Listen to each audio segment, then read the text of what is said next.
اليوم أكملت لكم دينكم وأتممت عليكم نعمتي ورضيت لكم الإسلام دينا.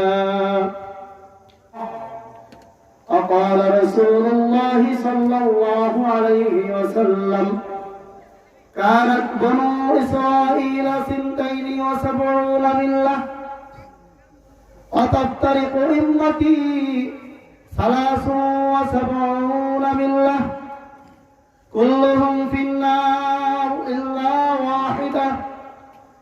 قيل: ومن هي يا رسول الله؟ قال: ما أنا عليه وأصحابي. صدق الله العظيم وصدق رسوله النبي الكريم ونحن على ذلك لمن الشاهدين والشاكرين والحمد لله رب العالمين.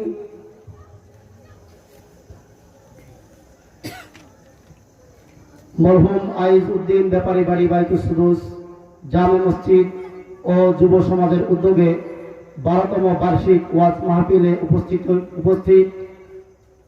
প্রধান অতিথি, প্রধান বক্তা, বিশেষ বক্তা ও অন্যান্য উলামা একরাম, আমার সামনে উপবিষ্ট দিন দরদি ইসলাম প্রিয় তাওহীদি ভাইরা, পর্দার আড়ালে অবস্থানরতা সতী সদ্ধি সম্মানিতা মা ও বোনেরা, সকলকে আমি জানাই আমার অন্তরের অন্তরস্থল থেকে মুবারকবাদ।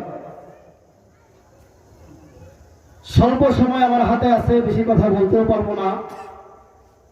পবিত্র কালামুল্লাহ শরীফের একটি আয়াতের অংশ আমি আপনাদের সামনে তিলাওয়াত করেছি।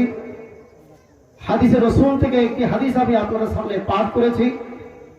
সাইয়েদনা হযরত ওমর ফারুক রাদিয়াল্লাহু তাআলা আনহু, যিনি জবরদস্ত একজন সাহাবী ছিলেন, ইসলামের একজন খলিফা ছিলেন, তিনি একটি বাণী আমি আপনাদের সামনে উদ্ধৃত করেছি। এই কয়েকটি বিষয়ের আলোকে কয়েকটা কথা আপনাদের সামনে আলোচনা করব স্বল্প পরিসরে। আমার তৌফিক ইল্লা বিল্লাহ। আলোচনার শুরুতে আপনাদের কাছে একটি বিশেষ অনুরোধ করব। আমি আশা করি আলোচনার সুবিধার্থে এবং যেহেতু যে কথা বলবে তিনি কমফোর্টেবল ফিল না করলে কথা বলতে অসুবিধা হয়, সেক্ষেত্রে আপনারা অবশ্যই আমার অনুরোধটি রাখবেন। তাহলে মাঝখানে যে স্পেসটা আছে, আপনারা মেহেরবানি করে স্পেসটা একটু পূরণ করে সামনের দিকে এগিয়ে আসেন। সুদ খাওয়া হারাম, আমি ঠিক করলাম সুদ খেও না, আমরা সুদ খাচ্ছি। আল্লাহ বললেন, খবরদার খবরদার, নারীরা বেপর্দা হইও না। আমাদের নারীরা বেপর্দা হচ্ছে। আমরা আমাদের স্ত্রীকে, আমাদের মেয়েকে, কন্যাকে বেপর্দায় বের হতে বাধা দিচ্ছি না, পর্দায় থাকতে উৎসাহিত করতেছি না, ইন্সপায়ার করতেছি না। এটা ইসলাম থেকে বেরিয়ে যাওয়া না? অবশ্যই ইসলাম থেকে বেরিয়ে যাওয়া। আল্লাহ বলতেছেন, গান বাদ্য এগুলো শুনো না, অশ্লীল এগুলো করো না, নামাজ পড়ো, পড়তেছি না। এখন আপনাদের কাছে প্রশ্ন রাখবো, প্রশ্ন উত্তরের পর বুঝতে পারবেন যে আমি আমার কথায় সত্য না মিথ্যা।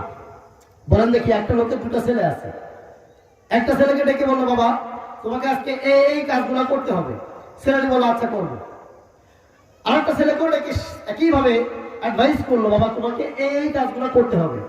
সে ছেলে বললো, আমি পারবো না। বাহ্যিকভাবে তাকালে এই 2 ছেলের মধ্যে 1 নম্বর ছেলে বলছিল করব, আর 2য় নম্বর ছেলে বলছে করবো না। বাহ্যিকভাবে খেয়াল করলে দেখা যায় প্রথম ছেলেটা ভালো, ভদ্র, অনেস্ট, 2য় ছেলেটা একটু বেয়াদব, তাই না? কিন্তু দিন শেষে দেখা গেল যে ছেলেটা বলছিল, আচ্ছা বাবা করবো, তুমি যাও। বাবা তো বাড়ি থেকে বেরিয়ে গেছে, ছেলেও সে সঙ্গে বেরিয়ে গেছে, আর সন্ধ্যার ভিতরে বাড়ি ফিরে আসে নাই, বাবার নির্দেশিত কাজগুলোও করে নেই। ওদিকে 2য় ছেলেটি যদিও মুখে বলেছিল করবো না, পারবো না, কিন্তু সে বাবার আদেশ মাথায় রেখে এক সময় বাড়িতে এসে কাজগুলো সম্পাদন করে ফেললো।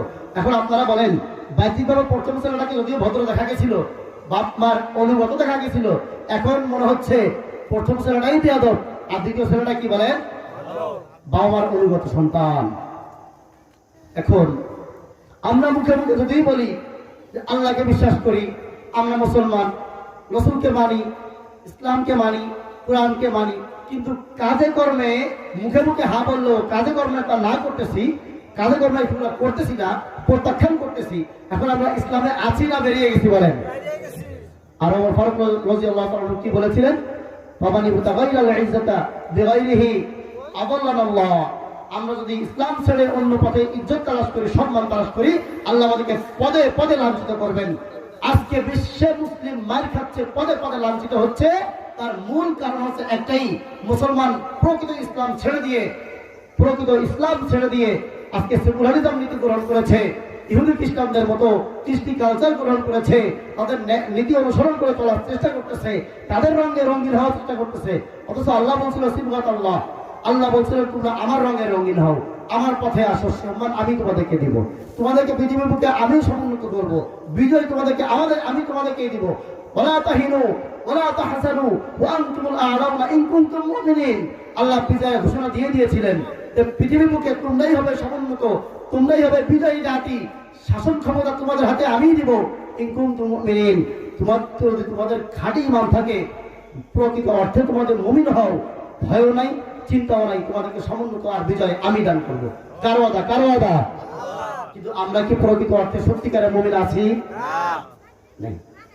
তাহলে আল্লাহ আমাদেরকে লাঞ্ছিত করবে না সম্মানিত করবে? অবশ্যই লাঞ্ছিত করবে। এই কারণে লাঞ্ছিত হচ্ছি, আমরা পদে পদে লাঞ্ছিত হচ্ছি। যাই হোক,